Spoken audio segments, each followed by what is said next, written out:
How often should you work out to build muscle? I'm Kyle Madsen, and we're going to answer that right now.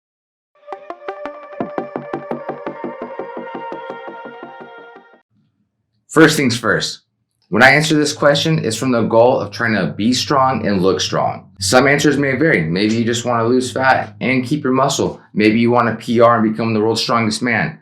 That's not my goal. My goal is to look strong, be athletic. Ultimately, what this question boils down to is, should you be doing a 3-day split, 5-day split, or 7-day split throughout the week? The limiting factor for how often you can work out is a 48-hour window. You can't hit the same body part within 48 hours or else you're not going to recover in time. If you're not going to recover, you're not going to build muscle. To build as much muscle as possible, you want to fully recover before each lift. In addition to fully recovering, you want to be lifting as much as possible throughout the week. The real answer to this question is, how often a week can you work out without hitting the same body part within 48 hours? Each person's going to need a different amount of recovery time. Some people can get away with 48 hours. Some people need 72 hours. For me personally, I can do 48 hours, but sometimes I need to do 72 hours. Really, it just depends on you. For as much muscle gain as possible, we also want to be hitting the same body part twice a week. If you're not hitting it twice a week, you're leaving gains on the table. Those two are our limiting factors for building muscle. Now that we know that we need to be working out a muscle twice a week and not hitting that same muscle within 48 hours, now we can figure out how often we should be working out to build the most muscle possible. To figure this out, we're going to assume that you have as much time as possible to work out. And if not, we'll get to that. Personally, I think the most optimal workout routine is a push, pull, and leg day. Because of that, you can go push, pull, legs, push, pull, legs, push, pull, legs, push, pull, legs, forever. And if you need to throw in a rest day, it works perfectly for the week because you're allowed to do push, pull, legs, push, pull, legs, and rest on the 7th day. You can see the push, pull, legs day, you will never be working the same body part within 48 hours because all your muscles that are used on the push movement are going to be on one day and all the muscles on pull will be another.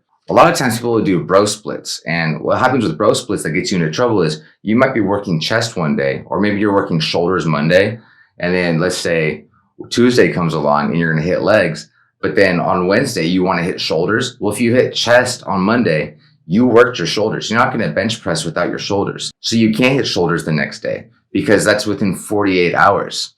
And otherwise you're not going to fully recover. And if you're not recovering, you're not going to get the full hypertrophy. You're not going to build muscle. Personally, I don't think you should plan your rest days. I think some days you're going to feel good and you're going to work out. Other days, your body's going to tell you need a rest day. Let's say you plan your rest day and then it comes around and you feel great. Well, that was an opportunity to build muscle. And then you're going to take that rest day. Maybe something happens later in the week where you work it extra hard. Now, suddenly you don't have a rest day. Life happens, things come up. You're going to be taking rest days that you didn't plan. So there's really no need to plan a rest day. Now, I touched on the benefits of splitting up your workout into push, pull, and legs. Because you're not going to be working the same muscle group directly or indirectly within 48 hours, you're going to have to fully recover and get the most muscle benefits. But additionally, when you structure your workouts that way, you're getting all of your muscles used to coordinating together. Your push ones, that's a very natural movement. Your pull ones, your legs. And everyone's different. This is what I've found from lifting over the years. This is my personal experience, and this is what I can say for myself. Now, when I structure the intensity of my lifts, I don't like to go super intense. Some days I will. But for example, if I'm going to be hitting push day twice a week, I want one of those push days to be easier than the other.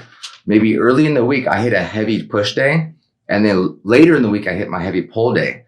That way, I'm hitting a light pull day after a heavy push day, or I'm hitting a heavy pull day after a light push day.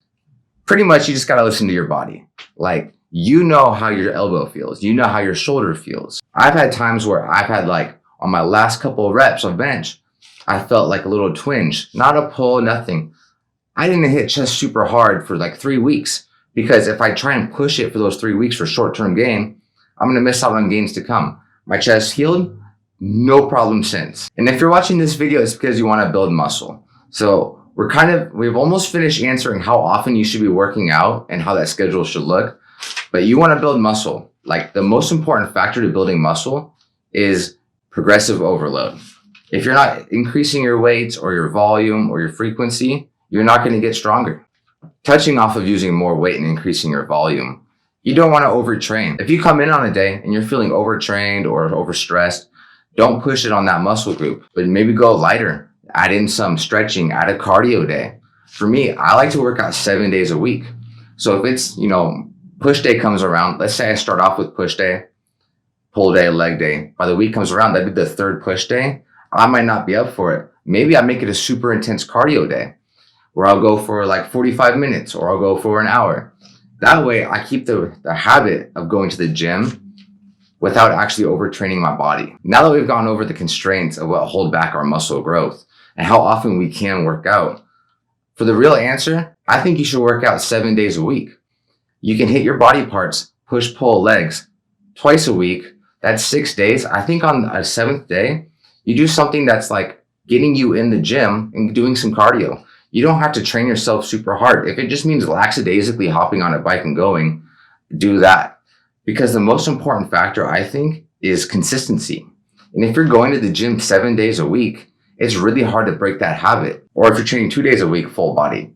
If you miss one day, you miss half of your workload. And also, like, you miss one day, it's very easy to miss the second day. Now you've missed a week. Whereas if you're working out 7 days a week, whether it be intense or not, like, you don't have to be intense, you're building the habit. It's way easier to like ramp yourself up once you're already in the gym. So practice going to the gym.